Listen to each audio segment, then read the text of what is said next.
ரொம்ப நேரம் பயான் இல்லை, சும்மா கொஞ்ச நேரம் மதீனாவை பற்றி சுருக்கமாக சொல்லி முடிச்சிருவோம். அதுவும் மார்க்க ரீதியாக குர்ஆன் ஹதீஸில் வந்திருக்கிற சில செய்தி மாத்திரம். அன்பிற்குரியவர்களே, மக்காவிற்கு நீங்கள் ஹஜ்ஜுக்கு புறப்பட்டு போகிற போது உங்கள் வழியெல்லாம் காபத்துல்லாவை சந்திக்கிற வரை நம்முடைய வாயிலே தல்பியா இருக்கும் இல்லையா? லப்பைக் அல்லாஹும்ம லப்பைக் இருக்கும். அதுபோல நீங்கள் மக்காவிலே இருந்து மதீனாவிற்கு போய் சேருகிற வரைக்கும் ஸலவாத்து இருக்கும். அல்லாஹும்ம ஸல்லி அலா சய்யிதினா முஹம்மதின் வ அலா ஆலி சய்யிதினா முஹம்மதின் வ பாரிக் வ ஸல்லிம் அலைஹி. அல்லது என்ன ஸலவாத்து தெரியுமோ அந்த ஸலவாத், ஸல்லல்லாஹு அலா முஹம்மத் ஸல்லல்லாஹு அலைஹி வஸல்லம், அல்லது தொழுகையில் ஓதற கமா ஸல்லைத அலா இப்ராஹீம வ அலா அலி இப்ராஹீம், அல்லது கமா பாரக்த அலா இப்ராஹீம வ அலா அலி இப்ராஹீம். என்ன ஸலவாத்து தெரியுமோ அந்த ஸலவாத்து மதீனாவில் போய் பெருமானார் ஸல்லல்லாஹு அலைஹி வஸல்லம் அவர்களை சந்திக்கிற வரைக்கும் ஸலவாத்து சொல்லிக்கொண்டே இருக்க வேண்டும். ஒரு வித்தியாசம் உண்டு தல்பியாவுக்கும் ஸலவாத்துக்கும். என்ன தெரியுமா? காபாவை பார்த்துட்டா தல்பியாவை அதுக்கப்புறம் தவாஃப் ஆரம்பிக்கிறப்ப ஸ்டாப் பண்ணிடணும். தவாஃப் சுற்றிக்கிட்டே தல்பியா ஓதக்கூடாது இல்லையா? தல்பியா எஹ்ராம் உடையில் இருக்கிற போது மட்டும், அதுவும் காபத்துல்லாவை பார்த்த உடனே தல்பியா நின்றணும். ஆனால் ஸலவாத்து ரசூலுல்லாவை பார்த்த உடனே நிற்காது, அதிகமாக ஓதணும். மதீனாவிலே 3 நாள் இருந்தாலும் 5 நாள் இருந்தாலும் 8 நாள் இருந்தாலும், ஹஜ் கமிட்டிக்காரங்க அநேகமாக 9 நாள் வரை நீங்கள் உங்களுக்கு அங்கே வாய்ப்பு இருக்கும். துவக்கத்திலேயே மதீனாவா மக்காவுக்கு பின்னாடி. அப்போ அந்த நேரத்தில் மதீனாவில் இருக்கிற நேரமெல்லாம் ஸலவாத்து சொல்லி கொண்டே இருக்க வேண்டும். நன்றாக யோசிக்க வேண்டும். இந்த மார்க்கத்தை வளர்த்த இடத்திற்கு நாம் போகிறோம், இந்த மார்க்கத்தை வளர்ந்த பூமிக்கு நாம் போகிறோம், இந்த மார்க்கத்தை வளர்த்தவர்களெல்லாம் அடங்கி இருக்கிற புண்ணிய பூமிக்கு போகிறோம். எல்லாவற்றிற்கும் மேலாக உயிரினும் மேலான கண்மணி ரசூலுல்லாஹ் ஸல்லல்லாஹு அலைஹி வஸல்லம் அவர்களை சந்திக்க போகிறோம். சின்ன வயசில் இருந்து ரசூலுல்லாவின் மீது கனவுலையாவது அவங்கள பார்க்கணும் அப்படின்னு எல்லாம் ஆசைப்பட்ட எல்லாருக்கும் அல்லாஹ் உங்களை கூட்டி கொண்டு போய் ரசூலுல்லாஹி ஸல்லல்லாஹு அலைஹி வஸல்லம் இருக்கிற இடத்திலே அல்லாஹ் உங்களை நிப்பாட்டுகிறான். அப்படிப்பட்ட புனிதமான மதீனா நமக்கான பாக்கியம். மதீனாவை பற்றி உங்களுக்கு தெரியும், இஸ்லாத்தினுடைய மர்கஸ் அதுதான். ஷரியத் சட்டங்களெல்லாம் மக்காவில் இருந்தபோது வரவில்லை, மதீனாவில் இருந்தபோது வந்தது. எம்பெருமானார் ஸல்லல்லாஹு அலைஹி வஸல்லம் வாழ்க்கையில் செஞ்ச பெரிய ஆக முக்கியமான பிரயாணம் 2. ஒன்று அல்லாஹுவை நோக்கி போன மெஹராஜ் பயணம், இன்னொன்று ஹிஜ்ரத் என்று சொல்லப்படக்கூடிய மதீனாவின் பயணம். மக்காவிலிருந்து மதீனாவிற்கு போகிற போது ரசூலுல்லாஹ் ஹிஜ்ரத்துக்கு போன நினைவெல்லாம் நமக்கு வர வேண்டும். அல்லாஹ் நமக்கு அங்கிருந்து அங்கே போகிற நல்ல பாக்கியத்தை தந்திருக்கிறான் என்கிற சிந்தனை வேண்டும். மதீனாவிலே இருக்கிற மக்கள், மதீனாவாசிகளுக்கு அன்சாரிகள் என்று பெயர். குர்ஆனின் பல்வேறு இடங்களில் அன்சாரிகளை அல்லாஹ் புகழ்ந்து தள்ளுகிறான், பாராட்டுகிறான். மதீனாவாசிகள் அன்சாரிகள் மட்டும் இல்லை என்றால் இஸ்லாம் இல்லை என்கிற அளவுக்கு பெரிய சேவை செய்த ஒரு பூமிக்கு நாம் போகிறோம். எந்த பூமிக்கு போறோம் தெரியுமா? ரசூல் அந்த பூமியை நேசித்தார்கள். ரசூலுல்லாவுக்கு பிடிச்சதெல்லாம் நமக்கும் பிடிக்கணும். ரசூலுக்கு சொரக்காய் பிடிச்சதுன்னு சொரக்காயை பிடிச்சவங்க சஹாபாக்கள் நிறைய பேர். ரசூலுக்கு இந்த தண்ணி பிடிச்சது, ரசூலுக்கு இந்த அத்தர் பிடிச்சது, ரசூலுக்கு இந்த காரியம் பிடிச்சது, இந்த இடம் பிடிச்சது. ரசூலுக்கு மதீனா பிடித்தது. எந்த அளவுக்கு பிடித்தது? மீண்டும் மக்காவிலே போய் தங்குகிற, வாழுகிற, மௌத்தாகிற வாய்ப்பை பெற்றிருந்தும் இங்கேயே வஃபாத்தாகி மதீனாவிலேயே அடங்கினார்கள் பெருமானார் ஸல்லல்லாஹு அலைஹி வஸல்லம். என்றால் மதீனா புண்ணிய பூமி. உங்கள்கிட்ட ஒரு விஷயம் சொல்லணும். கிதாபுகள்ல எல்லாம் உலமாக்களுக்கு இடையில ஒரு சர்ச்சை உண்டு. என்ன சர்ச்சை தெரியுமா? மக்கா சிறந்ததா மதீனா சிறந்ததா, மக்கா சிறந்ததா மதீனா சிறந்ததா அப்படின்னு ஒரு சர்ச்சை. அல்லாஹ்வுடைய ஆலயம் இருப்பது மக்காவில், ரசூலுல்லாஹி ஸல்லல்லாஹு அலைஹி வஸல்லம் அடங்கி இருப்பது மதீனாவில். அப்ப நிறைய பேர் மக்கா தான் சிறந்தது என்று சொன்னார்கள், சில பேர் மதீனா சிறந்தது என்று சொன்னார்கள். இதையெல்லாம் எழுதி முடித்துவிட்டு பிரபலமான தப்சீர் குர்துபி அவர்கள் அதில் எழுதுகிறார்கள், மதீனாவை விட மக்கா தான் சிறந்தது. ஆனால் அந்த மக்காவை விட ரசூலுல்லாஹ் அடங்கி இருக்கிற அந்த 4 சுவர் இருக்கா இல்லையா, அது உலகத்திலே எல்லா இடத்தையும் விட சிறந்தது. மக்காவின் ஒரு தெருவு சிறந்ததா, மதீனாவின் தெருவு சிறந்ததான்னா மக்கா தெரு தான் சிறந்தது, மதீனா தெருவு இல்லை. ஆனால் உலகத்திலே இருக்கிற மக்கா உட்பட அத்தனை இடங்களையும் விட பெருமானார் ஸல்லல்லாஹு அலைஹி வஸல்லம் அடங்கி இருக்கிற, நாமெல்லாம் 2 ரக்காத் அங்கு தொழுவோம் அல்லவா, ரவுலா என்று சொல்லுகிறோம், சொர்க்க பூமி என்று சொல்லுகிறோம். அந்த ரவுலாவுடைய இடம்தான் உலகத்தில் இருக்கிற எல்லா இடங்களையும் விட சிறந்தது என்று எழுதுகிறார்கள். மதீனா கொஞ்சம் கிளைமேட் கஷ்டமா இருக்கும்.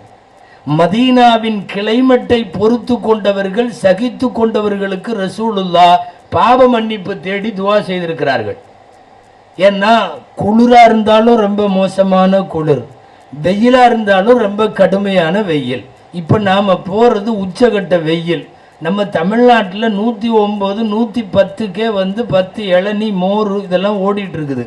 அந்த மதீனாவுடைய வெயில் நம்ம ஊர் மாதிரி வேர்வை அதிகமாக ஊத்தாது, ஆனால் அனல் காந்தும், ரொம்ப கடுமையான வெயில். போன வருஷம் எங்கள் கூட இருந்த ஹாஜியை காலு வெடிப்பு ஆகாத ஹாஜியே இல்லை, அந்த அளவுக்கு ஆயிடுச்சு. உதடு வெடிச்சு, காலு வெடிச்சு, எங்களுக்கெல்லாம் விரல்ல எல்லாம் புண்ணு வந்து அப்படியே கொப்பளமாக வெடிச்சு. காரணம் வெப்பம். ஏறத்தாழ மக்ரிப் வரைக்கும் கூலிங் கிளாஸ் போட்டு தான் இருக்க முடியும் மதீனால. ஹஜ்ரத் சொன்னாங்களா எடுத்து வைக்கிற லிஸ்ட்லன்னு தெரியல, ஸ்டைலெல்லாம் இல்லை, கண்டிப்பாக இது அவசியத்துக்காக ஆணு பெண்ணு எல்லாரும் கூலிங் கிளாஸ் வச்சுருக்கணும். சாதாரணமாகவே தூர பார்வைக்கெல்லாம் கண்ணாடி போடுறவங்களா இருந்தால் இங்கே உள்ள ஆப்டிகல்ஸில் கொடுத்தா அதை கூலோடு சேர்த்து பண்ணி கொடுத்துட்றாங்க இப்போ இல்லையா. தூர பார்வை கிட்ட பார்வையோடு சேர்த்து கூலிங் கிளாஸ் இல்லாமல் நடக்கிறது கஷ்டம். தகன்னு சில்வர் மாதிரி மின்னக்கூடிய ஒரு வெயில் இப்போது அங்கே இருக்கிறது.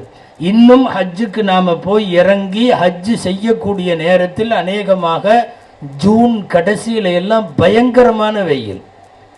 அதனால் அதற்கு தயாராக இருக்க வேண்டும். நான் சொல்ல வந்தது, மதீனாவின் கிளைமேட்டை சகித்து கொள்ளுகிறவர்களுக்கு பெருமானார் ஸல்லல்லாஹு அலைஹி வஸல்லம் துஆ செய்திருக்கிறார்கள். மதீனாவுக்குன்னு சில விசேஷமான வார்த்தைகள்லாம் நாம் அங்கே போகிறதுனால அதை தெரிஞ்சுக்கணும். ரசூலுல்லாஹ் சொன்ன இன்னொரு வார்த்தை என்ன தெரியுமா? துர்பத்து அர்லினா ஷிஃபாஉ மர்லினா பிஇத்னி ரப்பினா. மதீனாவுடைய மண்ணு நம்ம நோய்க்கு ஷிஃபான்னு சொன்னாங்க ஸல்லல்லாஹு அலைஹி வஸல்லம். கீழே குனிஞ்சு எடுக்கிற அந்த பாலைவனத்து மண்ணு சாப்பிட்றது ஷிஃபான்னு சொன்னாங்க. சில பேர் நம்பாமல் இருக்கலாம், ஹதீஸ் சஹீஹான ஹதீஸ் இது. ரசூல் ஸல்லல்லாஹு அலைஹி வஸல்லம் தங்களுடைய எச்சிலையும் கீழே கிடந்த மதீனாவினுடைய மண்ணையும் எடுத்து ஒருவருக்கு ஷிஃபாவிற்காக கொடுத்ததெல்லாம் ஹதீஸில் பதிவாகி இருக்கிறது. அப்படிப்பட்ட பூமி. நமக்கெல்லாம் ஒரு ஆசை இருக்குமல்ல, சஹாபாக்கள் வாழ்ந்த இடத்துக்கெல்லாம் போகணும். அபூபக்கர் வீடு, உமர் வீடு, ஃபாத்திமா ரலியல்லாஹு வீடு, ரசூல் ஸல்லல்லாஹு அலைஹி வஸல்லம் மனைவிமார்கள் வீடு, அவங்க போனது, உட்கார்ந்தது, வச்சது, சாப்பிட்டது, இந்த இடத்துக்கெல்லாம் போகணும்னு ஆசை இருக்குமல்ல. அல்லாஹ்வுடைய பெரிய கிருபை என்ன தெரியுமா? ரசூலுல்லாஹ் காலத்தில் இருந்த மதீனா 6 தெரு, 6 தெருவு தான் ரசூலுல்லாஹ் காலத்தில். சின்ன கிராமம், 6 தெருவு போக வரலாற்று ஆசிரியர் எழுதுறாங்க, சின்ன சின்ன சந்து, ஒரு 3 சந்து, 6 தெருக்களும் 3 சந்து மட்டுமே கொண்ட மதீனா இன்னைக்கு 6 தெருவும் பள்ளிவாசலுக்குள்ள போயிடுச்சு. யாராவது இப்ப மதீனாவுடைய மஸ்ஜிது நபவிக்குள்ள போயிட்டா சஹாபாக்கள் வீட்டுக்கெல்லாம் போயிட்டீங்க. அதே மாதிரி உம்மஹாத்துல் மோமினின் ரசூலுல்லாஹ்வுடைய மனைவிமார்கள் வீட்டுக்கெல்லாம் போயாச்சு, எல்லாம் போயாச்சுன்னு அர்த்தம். அந்த அளவுக்கு விரிவுபடுத்தப்பட்ட பள்ளிவாசல்கள். 85 கேட் இருக்கு, 85 அபுவாபு பாபுகள், வாசல்கள். மதீனாவுடைய மஸ்ஜிது நபவியில எல்லா வாசல்லையும் முஹம்மத் ஸல்லல்லாஹு அலைஹி வஸல்லம் அப்படின்னு போட்டிருக்கும். எல்லா வாசல்லையும் இந்த பக்கம் உதுகுலுஹா பிஸலாமின் ஆமினின், நிம்மதியா பயம் இல்லாம பத்திரமா உள்ள நுழைங்க அப்படின்னு இருக்கும். 85 வாசல்லையும். அதுல 1 பெண்களுக்கான வாசல், கிட்டத்தட்ட 24,000 சதுர அடி பெண்கள் மாத்திரம் தொழுகிறதுக்கான பள்ளிவாசல். அல்லாஹு அக்பர். மிகப்பெரிய பிரம்மாண்டமான அந்த பள்ளி. நாம ரசூலுல்லாவை சந்திக்க போறது ஒரு நோக்கம், மஸ்ஜிது நபவியிலே தொழ போறது இரண்டாவது நோக்கம், அங்கே சுற்றுப்பகுதிகளிலெல்லாம் அடங்கி இருக்கிற சஹாபா பெருமக்களை ஜியாரத்து செய்வது மூணாவது நோக்கம். இந்த 3 நோக்கங்களுக்காகத்தான் நாம மதீனாவுக்கு போறோம். மதீனாவினுடைய அன்சாரிகளை பற்றி ரசூல்லா நிறைய பேசினாங்க. எந்த அளவுக்குன்னா நல்ல கரெக்டாக மதீனாவாசி தான் அவர் அன்சாரின்னு தெரிஞ்சதுன்னா அவர்கிட்ட போய் பொருள் வாங்கும்போது ரேட்டு பேசாதீங்க அப்படின்னு கூட ஹதீஸ் இருக்கு. ரேட் இந்த பார்க்கிங் பண்ணுவோமல்ல, கொஞ்சம் பார்த்து போட்டு கொடு அப்படின்னு சொல்லி நம்ம ஊரில் பேசுகிறோமல்ல, அந்த மாதிரி பேசாதீங்க. மார்க்கத்திற்கு இல்லாத போது வாரி வாரி வழங்கி கொடுத்த வள்ளல் பரம்பரை அன்சாரிகள். குர்ஆன்ல அல்லாஹ் பாராட்டுறான், வல்லதீன தபவ்வஉ தார வல் ஈமான மின் கப்லிஹிம். வீடு வாசல் எல்லாத்தையும் மார்க்கத்திற்கு அர்ப்பணித்த அந்த மக்கள், நிறைய கொடுத்தவர்கள். நீங்க அவங்கள்ட்ட போய் நின்றுட்டு பேர்ச்சம்பளம் இன்னும் 2 ரூபா கம்மியா கொடு அப்படின்னு பேசக்கூடாது அப்படின்னு ஹதீஸ் இருக்கு. ஆனா இங்க இன்னொன்னும் கவனிக்கணும், மதினாலேயே பேசக்கூடாதுன்னு நினைக்க வேணாம். அன்சாரின்னு கன்ஃபார்மா தெரிஞ்சா அவங்கள்ட்ட பேச வேணாம். அங்கே நிறைய பேர் அபாவெல்லாம் போட்டுக்கிட்டு பாகிஸ்தானிக்கு தான் உட்காந்துருக்கான். கடையில் மார்க்கெட்டில் அவன்கிட்ட எல்லாம் தைரியமாக பேசலாம். ஏன்னா அவன் ஏற்கனவே எகிரி தான் விலையே சொல்லுவான். அதனால அன்சாரிகள் என்று உங்களுக்கு தெரிய வந்தால், அவர்கள் மதீனாவை பூர்வீகமாக கொண்டவர்கள் என்றால், நீங்க தாராளமா அவர் சொன்னதை ஏன் அதிகமானதை கொடுத்து விட்டு விடைபெற்று போய்விட வேண்டும். அன்சாரிகளினுடைய மாண்பாக நபி ஸல்லல்லாஹு அலைஹி வஸல்லம் சொன்னாங்க, உலகத்துல அல்லாஹ்ட்ட யாரும் மௌத்துக்கு துவா செய்யக்கூடாது இல்லையா? யா அல்லாஹ் என்ன மௌத்தாக்கு கேட்கக்கூடாது, கேட்கறதுக்கு அனுமதி இல்லை. ஆனா உலகத்துல இதுல இருந்து விதிவிலக்கு என்ன தெரியுமா? யா அல்லாஹ் என்ன மதீனால மௌத்தாக்கு அப்படின்னு கேட்கலாம். வேற எந்த உலகத்துல எந்த இடத்திலையும் மௌத்தை கேட்க முடியாது, எந்த ஊர்லையும் மௌத்தாகிறத கேட்க முடியாது. மௌத்த குடுன்னு, அதுவும் குறிப்பா வியாதி வந்த உன்ன கேட்க கூடாது. உடம்பு சரியில்லாம ஆயிருச்சு, பேஷண்ட் ரொம்ப கஷ்டமா இருக்கு, யாரெல்லாம் எனக்கு மௌத்த குடு கேட்க கூடாது. ஆனால் மதீனாவிலே மனிஸ்ததா மின்கும் அன் யமூத ஃபில் மதீனதி ஃபல்யமுத் ஃபில் மதீனா ஃபஇன்னி குன்து லஹு ஷஃபீஅன் வ ஷஹீதன் யௌமல் கியாமா. முடிந்தால் மதீனாவிலே மௌத்தாகுங்கள். மதீனாவிலே மௌத்தாகி மறுமையில் எழுப்பப்படுவோருக்கு அவர் ஈமானுக்கு நான் வந்து சாட்சி சொல்லுவேன். சொன்னது ஸல்லல்லாஹு அலைஹி வஸல்லம். நிறைய பேர் பழைய காலத்தில் ஏன் இன்றைக்கும் கூட மதீனாவிலே மௌத்தாக வேண்டும் என்று துவா செய்தவர்கள் உண்டு. திரும்ப திரும்ப மௌத்தாகிறதுக்குன்னே அங்கே போயிட்டு இருக்கிறவங்களும் உண்டு. பெருமானார் ஸல்லல்லாஹு அலைஹி வஸல்லம், இவர் முஸ்லிம், இவர் முஃமின், இவருடைய ஈமானுக்கு நான் சாட்சி என்று அல்லாஹ்விடத்தில் சொல்லுகிற பெரும்பாக்கியம் மதீனாவிலே போய் வஃபாத்தாகி அங்கே அடங்குவதற்கு. கைர் வாருங்கள், நாம் போய் செய்ய வேண்டிய வேலையை மட்டும் 10 நிமிஷத்தில் சொல்லி இன்ஷா அல்லாஹ் நான் பயானம் முடிச்சிருவேன். மதீனாவிற்குள்ளே செலவாத்தோடு நுழைந்து விட்டோம். உங்களுக்கு பயான்கள் எல்லாம் சொல்லியிருப்பாங்க. மதீனாவுக்குன்னு ஒரு புது ட்ரெஸ் வச்சுக்கிறது நல்லது. முழுக்க ஃபுல்லாக ஆடைகள் தலை முதல் கால் வரை எல்லாம் புதுசாக போட்டுக்க வேண்டியது. உங்களுக்கு எஹராமுக்கு வேலை இல்லை, அதனால கைக்கு சாக்ஸு காலுக்கு சாக்ஸு என்ன வேணாலும் போட்டுக்கலாம். இருக்கிற வெயிலில் சாக்ஸ் எல்லாம் அங்கே தேவைப்படாது. கால்கள் கொஞ்சம் பத்திரமா இருக்கிறதுக்கு இந்த சுகர் பேஷண்ட்டுங்க இந்த மாதிரி உள்ளவங்கெல்லாம் வெறுங்காலோட கொஞ்சம் தவிர்த்துக்கிட்டு ஒரு சாக்ஸ் மாதிரி வச்சுக்கிறது நல்லது. ஆக புத்தாடை அணிந்து அத்தர் பூசி சுருமா போட்டு புதிய ஆடையோடு குளித்து முடித்து எல்லாம் பண்ணிட்டு நம்ம ரவுதா ஷரீஃபுக்கு போகிறோம். அங்கே நான் சொன்ன 85 கேட் இருக்குன்னு சொன்னேன்ல, ஒரு கேட்டுக்கு பேர் பாபு சலாம். பாபு சலாம்னா சலாம் கேட்டு. ஏன் அதுக்கு அந்த பேருன்னா, அந்த வழியாக நுழைஞ்சா கரெக்டாக ரசூல்லாவுக்கு சலான் சொல்கிற இடத்துல போய் நம்ம நிற்க முடியும். அதனால் சலான் சொல்கிறதுக்கு போகிற கேட்டுங்கிறனாலேயே அதுக்கு பாபு சலாம்னு வச்சுருக்காங்க. அந்த பக்கம் பாபே ஜிப்ரைல் இருக்குது, பாபு சுஃபா இருக்குது, பாபு உமர் இருக்குது, நிறையா இருக்குது. நாம் போகிறது பாபு சலாம். பாபு சலாம் வழியாக உள்ளே போய் ரசூலுல்லாவுக்கு சலாம் சொல்ல போகிறோம், செலவாத்தோடு போகிறோம். ஸல்லல்லாஹு அலைஹி வஸல்லமுடைய ரவுதாவிலே போய் முன்னாலே நிற்கிறோம். நல்லா நீங்கள் ஒரு விஷயம் கவனிக்கணும். சுன்னத்துல் ஜமாஅத்தினுடைய ஏகோபித்த அபிப்பிராயம், அகில உலகத்தினுடைய மார்க்க அறிஞர்களுடைய முடிவு அல் அம்பியா அஹ்யாஉன் ஃபீ குபூரிஹிம், நபிமார்கள் அவர்களின் கபறுகளில் உயிரோடு இருக்கிறார்கள். நீங்க மவுத்துக்கு சலான் சொல்றதா நினைச்சு சலான் சொல்லக்கூடாது. மவுத்துக்கு சலான் சொல்ற வார்த்தை வேற. நம்ம இப்ப கபரிஸ்தானுக்கு போனா என்ன சொல்லுவோம்? அஸ்ஸலாமு அலைக்கும் யா தார கௌமி முஃமினீன் வ இன்னா இன்ஷா அல்லாஹ். அந்த துவாவே அங்க கொடுக்கல. ஏன்னா மௌத்தா போனவங்களுக்கு நாம சலான் சொல்ல போகல. உயிரோடு உறங்கி கொண்டிருக்கும் ரசூலுல்லாவுக்கு சலாம் சொல்ல போகிறீர்கள்.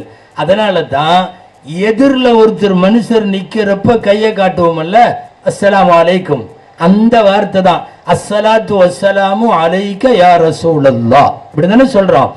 அஸ்ஸலாத்து வஸ்ஸலாமு அலைக்கங்கிறதே யாருக்கு தெரியுமா? எதிரில் நிக்கிறவருக்கு சொல்றது, உயிரோட இருக்கிறவருக்கு சொல்றது. மௌத்தா போனவங்களுக்கு இந்த பேட்டன்ல இல்ல வார்த்தை, அது வேற. மௌத்தா போனவங்களுக்கு சொல்றது. ஆக நபிமார்கள் உயிரோடு இருக்கிறார்கள். நபிமார்களின் உடலை மண் தின்னாது. நபிமார்களின் கபர்களுக்குள் எவ்வளவு ஆண்டுகள் ஆனாலும் ரப்புடைய தொடர்பிலும் துஆவிலும் அவர்கள் இருக்கிறார்கள். இன்னும் நல்லா சொல்றேன், ஒருத்தர் மௌத்தா போயிட்டா, தேவைப்பட்டால் அவருடைய மனைவி இதா முடிஞ்ச உடனே என்ன பண்ணலாம்? இன்னொரு கல்யாணத்துக்கு குடும்பம் ஏற்பாடு செஞ்சதுன்னா கல்யாணம் பண்ணிக்கலாமல்ல. ரசூலுடைய மனைவிமார்கள், அந்த மனைவிமார்கள் மௌத்தாகிற வரையும் ரெண்டாவது கல்யாணம் பண்ணக்கூடாது. ஏன் தெரியுமா? கணவர் உயிரோடு இருக்கிற போது மனைவி கல்யாணம் பண்ண முடியாது. உனக்கு புரியுதா நான் சொல்ல வருவது?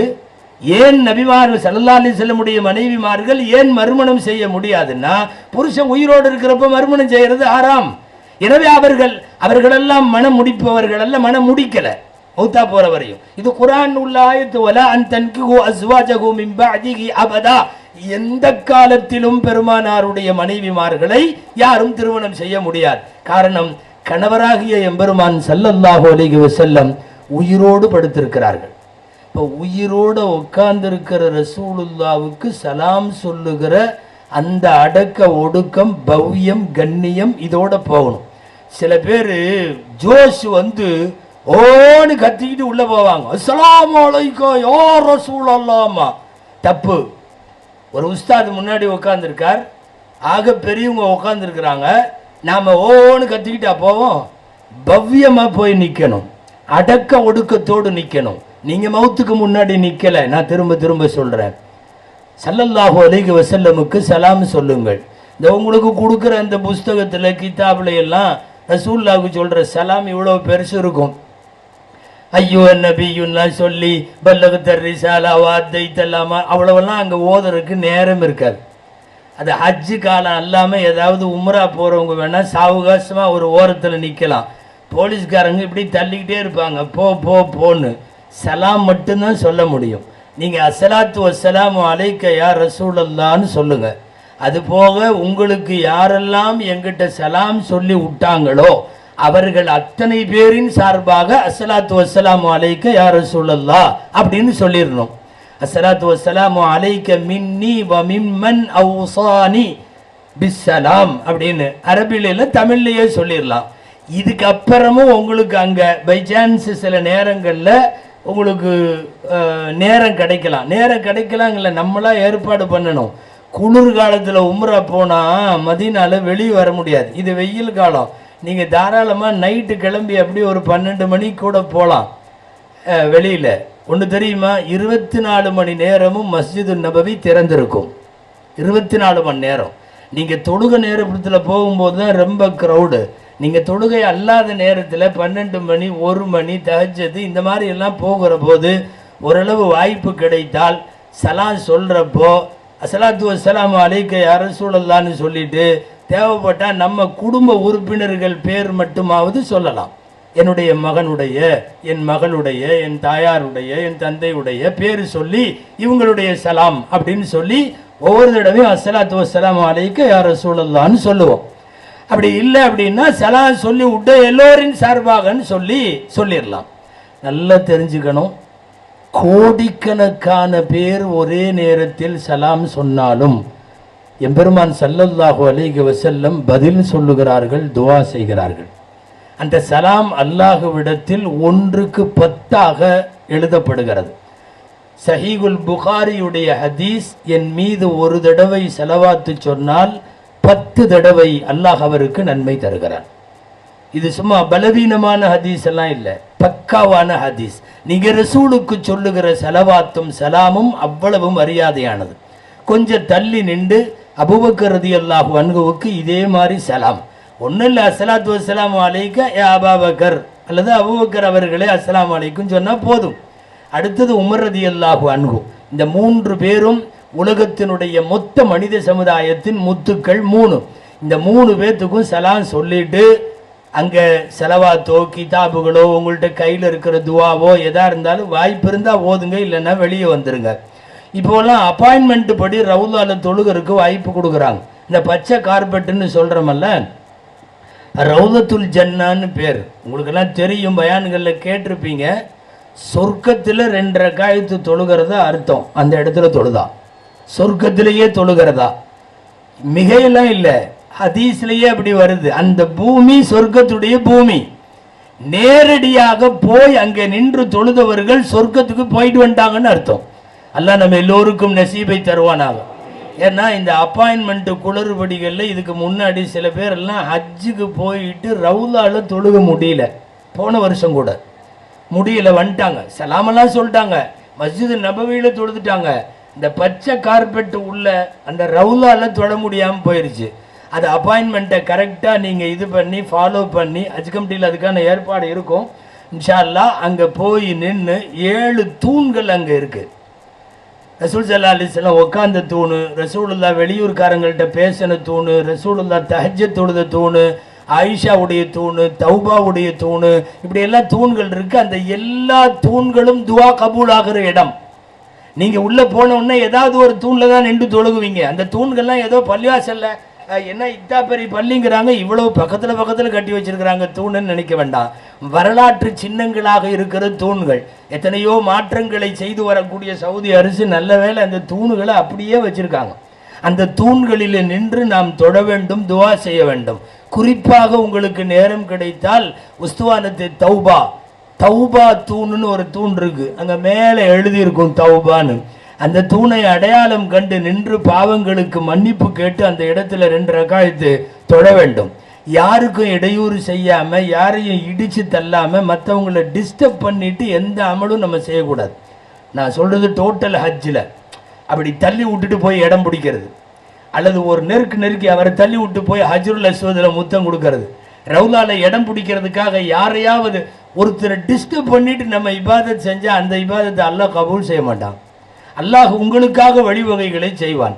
இந்த 3 பேர்த்துக்கும் சலாம் சொல்கிறீங்க, பச்சை கார்பெட்டில் தொழுகிறீங்க, வாய்ப்பு கிடைக்கிறப்போலாம் ரவுதால தொழுவுங்க, உள்பள்ளிவாசலில் தொழுவுங்க. நல்லா தெரிஞ்சுங்க, மதீனாவை பொறுத்தவரை ஏறத்தாழ இப்போ இந்த ஹாலில் ஒரு காவாசி தூரம், ஒரு உதாரணத்துக்கு சொல்கிறேன், காவாசி தூரம் பழைய பள்ளி 1400 வருஷத்துக்கு முன்னாடி உள்ளது. அதுக்கப்புறமெல்லாம் இப்போ நவீன காலத்தில் எக்ஸ்டெண்ட் பண்ணது. இன்னைக்கு எல்லா இடத்துலையும் மஸ்ஜித் நபவியில தொழுதா நன்மை கிடைக்கும் இருந்தாலும், உங்களுக்கு முன்னாடியே போய் வாய்ப்பு கிடைச்சா இந்த பழைய பள்ளிவாசல்ல தொழுவுங்க. சஹாபாக்கள்லாம் தொழுதது இதில் தான். அந்த முன்பக்கம் 1000 வருடங்களுக்கு முன்னாலேயே துருக்கியினுடைய கையிலே மதீனா இருந்தபோது 4 இமாம்களுடைய பெயர்கள், கசீதத்துல் புர்தாவினுடைய வரிகள் எல்லாம் இந்த உள்பள்ளியில் தான் எழுதப்பட்டது. இந்த உள்பள்ளி ரொம்ப பாரம்பரியமானது, வழிமார்களெல்லாம் தொழுத இடம், நாம் தொழக்கூடிய மஸ்ஜிது நபவி. ஹைர், அல்லாஹ் நம்ம எல்லோருக்கும் நசீபாக்குவானாக. இப்போ ஒரு 5 நிமிஷத்தில் முடிச்சிடலாம். அன்பிற்குரியவர்களே, இதை தாண்டி மஸ்ஜிது நபவிக்கு வெளியிலே நீங்கள் உங்களுக்கு ஃபுல் டைம் இருக்குது.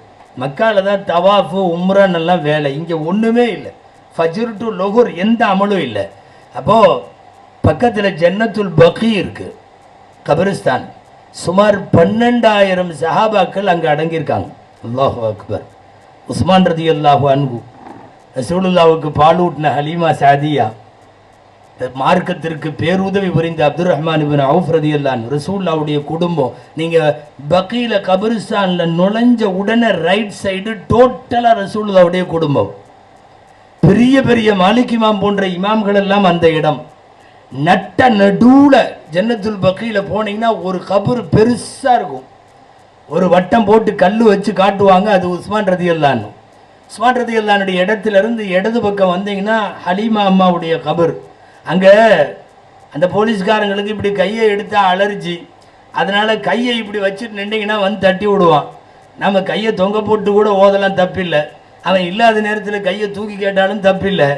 அடிக்கடி ஜியாரத் செய்யுங்க. எல்லா நேரமும் பூட்டி இருக்கும். காலையில் கொஞ்சம் நேரம் திறப்பாங்க, அசருக்கு பின்னாடி கொஞ்சம் நேரம் திறப்பாங்க. இதை விட நல்ல வழி என்னன்னா, ஜனாசா போகும்போது போயிட்டு அடக்கி முடிகிற வரையும் கேட்டு திறந்துருக்கும் கபிரிஸ்தான். நீங்கள் என்ன பண்ணா, தொழுகை முடித்து ஃபர்லு சலாம் கொடுத்த உடனே ஜனாசா கிளம்பும். அந்த ஜனாசா தொழுகை வச்சு கிளம்புறப்போ பின்னாடியே போயிடணும். அவங்க அடக்கஸ்தலமெல்லாம் முடிக்கிற வரையும் தேவைப்பட்டால் நாம் சூரத்து யாசின் ஏதாவது ஓதி அங்கே அடங்கி இருக்கக்கூடிய சஹாபாக்களின் பெயராலே அதை ஹதியா செய்து அங்கே அடங்கி இருப்பவர்களுக்கும் நமக்கும் எல்லாத்துக்கும் துவா செய்யலாம். நல்லா ஞாபகம் வச்சுக்கணும், எக்கச்சக்கமாக நீங்கள் போய் நிற்கிற அந்த கபிரிஸ்தானில் பல மையத்தை அடக்கினது ரசூலுல்லா. நிறைய கபரில் குழிக்கு இறங்கி நின்று வாங்கி அடக்கினது ரசூலுல்லா. நிறைய கபர்களை அடக்கம் பண்ணுறப்போ கபருடைய விளிம்பில் உட்காந்துட்டு அழுதுருக்காங்க ரசூலுல்லா ஸல்லல்லாஹு அலைஹி வஸல்லம். இரவு நேரத்தில் நள்ளிரவிலே கூட எழுந்து போய் ஜியாரத்து செய்து பகீல துவா செஞ்சுருக்காங்க. இவ்வளவு மாட்சிமை பொருந்திய ஒரு கபிரிஸ்தானுக்கு நீங்கள் போகிறீங்க, அதபு ஒழுக்கத்தோடு ஓதி துவா செய்துட்டு வாருங்கள். பகீ உடைய ஜியாரத்தை எக்காரணத்தை கொண்டும் தவற விடாதீர்கள். அதுக்கெல்லாம் யாரும் கூட்டிகிட்டு போகணுன்னெல்லாம் அவசியமே இல்லை. தொழுகிற இடத்துலேருந்து அப்படி பார்த்தா கபிரிஸ்தான் தெரியும், நம்மளாக போயிட வேண்டியதுதான். கைர் அல்ஹம்துலில்லாஹ். உங்களுக்கு அரசின் மூலமாகவே ஏற்பாடு செய்யப்படுகிற ஜியாராவுக்கு கூட்டிகிட்டு போவாங்க. அந்த நேரத்தில் உஹது மலை அடிவாரத்திற்கு போவீர்கள். ஹம்ஸா ரலியல்லாஹு அன்ஹு உள்ளிட்ட 70 சுகதாக்கள் அடங்கி இருக்கிற புண்ணிய பூமி. நீங்கள் ஆட்களோடு சேர்ந்து ஜியாரத்து செய்யுங்கள். முடிந்தவரை சூரா யாசின் ஓதுங்கள். உஹது சுகதாக்களுக்கும் சலாம் சொல்லுங்கள். அவர்களுக்காக துவா செய்துவிட்டு வாருங்கள். அதே மாதிரி மஸ்ஜித் குபா, ரசூல் ஸல்லல்லாஹு அலைஹி வஸல்லம் கையால் கட்டின பள்ளி, கல்லெடுத்து வச்சு கட்டின பள்ளி. இந்த பள்ளியை குறித்து நிறைய ஹதீஸுகளும் குர்ஆன் ஆயத்துகளும் வந்திருக்கிறது. முதலாக கட்டப்பட்ட மஸ்ஜிது நபவிக்கு முன்னாடி பள்ளி. ஒவ்வொரு சனிக்கிழமையும் ரசூலுல்லாஹ் அங்கே வருவாங்க. சில நேரம் நடந்து வருவாங்க, சில நேரம் வெயில் காலத்தில் அவர்கள் வாகனித்து வருவார்கள். இப்படி வாரம் சனிக்கிழமை வருவாங்க. மஸ்ஜித் குபாவில் போய் 2 ரக்காயத்து தொழுகணும், அங்கே துவா செய்ய வேண்டும். இந்த ஹரம்னு சொல்கிறோம்ல ஒரு வார்த்தை, ஹரம் ஷரீஃப். ஹரம் ஷரீஃப் மக்காவில் இருக்கிற பள்ளி ஹரம் ஷரீஃப், மதீனாவில் இருக்கிற மஸ்ஜிது நபவி ஹரம் ஷரீஃப், பைத்துல் முகத்தஸில் இருக்கிற மஸ்ஜிதுல் அக்ஸா ஹரம் ஷரீஃப், 4வதா குபா ஹரம் ஷரீஃப். இந்த 4 தவிர உலகத்தில் வேறு எந்த பள்ளிக்கும் ஹரம் ஷரீஃப்னு சொல்லக்கூடாது. 3 பள்ளி நமக்கு தெரியும், அதனுடைய மாண்பு காபா, மஸ்ஜிதுல் நபவி, அதே மாதிரி மஸ்ஜிதுல் அக்ஸா. அதை தாண்டி ஹரமுங்கிறது ரசூலுல்லாஹ் கை வச்சு கட்டினதுனால இந்த பள்ளிவாசலுக்கு இருக்குதுன்னா இந்த ஹரம் ஷரீஃப்னாவே இதோட மரியாதை உங்களுக்கு தெரியும். அதனால் தாராளமாக தொழுவுங்க. வெறும் 2 தான் தொழுகணும்னு இல்லை, வாய்ப்பு கிடைக்கிறப்போலாம் நீங்கள் போகலாம். சும்மா பக்கத்தில் உங்களுக்கு கொஞ்சம் தூரத்தில் இருக்கிற இடம், அதுவும் இப்போவெல்லாம் இந்த வருஷத்துலேருந்து இந்த பேட்டரி கார் வச்சுருக்காங்களாம். மஸ்ஜிது நபவியிலேருந்து குபா பள்ளி வாசலுக்கு நம்ம இந்த ரயில்வே ஸ்டேஷன்ல எல்லாம் வச்சுருக்காங்கல்ல பேட்டரி கார், அந்த மாதிரி. அதனால் தாராளமாக போகலாம், குபா பள்ளியில் தொழுதுட்டு வரலாம். அதுக்கப்புறம் அங்கேருந்து கிபிலத்தைன்னு ஒரு பள்ளிவாசலுக்கு கூப்பிட்டு போவாங்க. 2 கிபிலா உள்ள பள்ளி. ஒன்றும் இல்லை, முதல்ல பைத்துல் முகத்தஸை பார்த்து தொழுதுட்டு இருந்தாங்க. திடீர்னு ஒரு தொழுகையில் காபாவை பார்த்து தொழுவுங்கன்னு உத்தரவு வந்துச்சு. அப்படியே திரும்பிட்டாங்க. அதனால் திரும்பின இடத்துல ரசூலுல்லாஹ் தொழுது அந்த பள்ளிவாசலில் இப்படி ஒரு கிபிலா இருக்கும், இப்படி ஒரு கிபிலா இருக்கும். மஸ்ஜிதுல் கிபிலத்தைன்னு பேர். அங்கேயும் போங்க, அங்கே கூட்டிகிட்டு போவாங்க. அங்கே போய் ஒது செய்து விட்டு அங்கே 2 ரக்காயத்து தொழுது விட்டு, இந்த இடம் எல்லாமே துவா கபூல் ஆகிற இடம், ரசூலுல்லாவும் சஹாபாக்களும் இருந்த இடம். அதனால் இங்கே எல்லாம் துவா செஞ்சுட்டு வரணும். இதை தாண்டி சில இடங்கள் சில பேர் கூட்டிகிட்டு போவாங்க, சில பேர் கூட்டிகிட்டு போகிறதில்ல. குறிப்பாக அந்த ஹந்தக்குங்கிற இடத்துல அகழ்போர் நடந்த குழிகள், அதனுடைய எண்ணிக்கையில் 7 பள்ளிவாசல் வரிசையாக இருக்கும். எல்லாத்துலேயும் போய் 2 ரக்காயத்தெல்லாம் தொழ முடியாது. உங்களை வாகனத்திலிருந்து இறக்கி விட்டு பார்த்துட்டு வாங்கன்னு சொன்னால் ரெடியாக ஒதுவோடு இருக்கணும். எல்லா இடத்துலையும் டப்புன்னு தக்பீர் கட்டிடணும். நம்ம அங்கே போய் பிஷா போய் ஒது செஞ்சுன்னா வண்டி மதினாக்கு போயிடும் விட்டு போட்டு. அதனால் அங்கே முடிஞ்சால் தொழுகலாம், இல்லாட்டி அதையெல்லாம் பார்த்துட்டு வரலாம். இது அல்லாமலும் மதீனாவிலே நிறைய இடங்கள் உண்டு. உங்களுக்கு பள்ளிவாசல்களுக்கு போனால் 2 ரக்காயத்து தொழுகையோடு துவா செய்யுங்கள். பள்ளி இல்லாமல் இடத்தை நின்று காட்டினால் அது ரசூலுடைய வாழ்வோடு சம்பந்தப்பட்டால் உடனடியாக துவா செய்யுங்கள். இது எல்லாம் மதீனாவில் முக்கியமான விஷயங்கள். இன்னைக்கு சொல்கிறதுக்கு இன்னும் 1 மணி நேரம் வேணாலும் பேசுறதுக்கு நிறையா இருக்குது. இப்போவே மதீனா மாதிரி தான் இருக்குது சூழ்நிலை. அதனால் போதும் இன்ஷா அல்லாஹ். ரொம்ப முக்கியமாக மதீனாவுடைய விஷயத்தில் கேட்க வேண்டியது ஏதாவது இருந்தால் 1 2 கேட்கலாம். 5 நிமிஷத்தில் நிகழ்ச்சி முடிஞ்சிடும். ஏன்னா ஏதாவது சொல்லாமல் விட்டுருக்கலாம், மறந்துருக்கலாம். மதீனா விஷயமா ஏதாவது சந்தேகம் உண்டா? ரவுலாவில் பெண்கள் தொழுகலாமான்னு கேட்குறாங்க. கவனிங்க, ரசூலுல்லாவுக்கு சலான் சொல்கிறதுக்கும் அவங்க தொழுகிறதுக்கும் ரவுலா 2 பார்ட்டாக இருக்குது. ஆண்கள் தனி, பெண்கள் தனி. பெண்கள் தங்களுடைய பெண்கள் பள்ளிவாசலில் பெண்கள் பகுதியில் தொழுதுட்டு அப்படியே வரலாம். ஆண்கள் பகுதிக்கெல்லாம் வர வேண்டியதில்லை. பெண்களுக்கு தனி இடவசதி உண்டுங்கிற மாதிரி தனி வழி வசதி உண்டு. அப்படியே வந்து சலான் சொல்லிட்டு அவங்களும் இந்த பச்சை கார்பெட்டில் தொழுகுவாங்க இன்ஷா அல்லாஹ். ஜி இல்லை இல்லை இல்லை, காபத்துல்லாவை மாற்று தான் தொழுகணும். இப்போ மஸ்ஜிதுல் அக்ஸாவை பார்த்து இந்த உம்மத்தில் உள்ள யாரும் தொழக்கூடாது.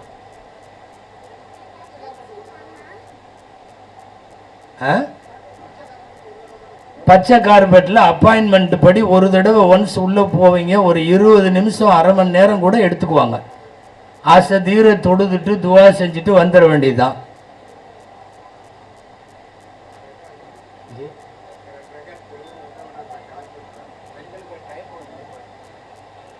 பெண்களுக்கு அவங்களே நேரம் சொல்லுவாங்க. இப்போ இந்த பச்சை கார்பெட்டுக்கு அப்பாயின்மெண்ட் படி விடுறாங்க. சலான் சொல்கிறதுக்கு ஒரு நேரம் வச்சுருப்பாங்க. அது எல்லாத்துக்கும் தெரியும், அங்கே சொல்லுவாங்க. பெண்கள் பகுதியில் வந்து அந்த ஏற்பாடு செய்கிறவங்க, காவலர்கள் எல்லாமே பெண்கள் தான். அவங்க எல்லாம் திறந்து வரிசையாக போவாங்க. அந்த மாதிரி நேரத்தில் நீங்களும் போய் சலான் சொல்லிக்க வேண்டியது. ஹைர், அல்ஹம்துலில்லாஹ். அல்லாஹ் நம்முடைய பயணங்களை லேசாக்குவானாக.